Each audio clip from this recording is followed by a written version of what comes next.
Good evening po sa lahat. Welcome po dito sa aking short video.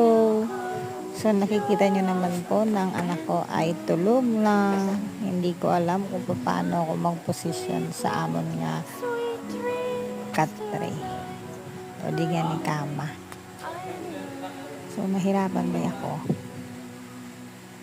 So hindi ko ba maggalaw-galaw ng maliit ho kay masama ba'y pakiramdam at mahirap ba'y siya nga i-posisyon niya kay nagagising.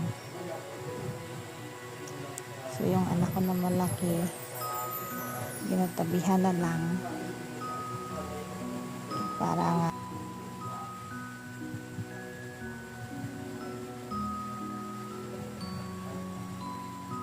bala, welcome to my YouTube channel.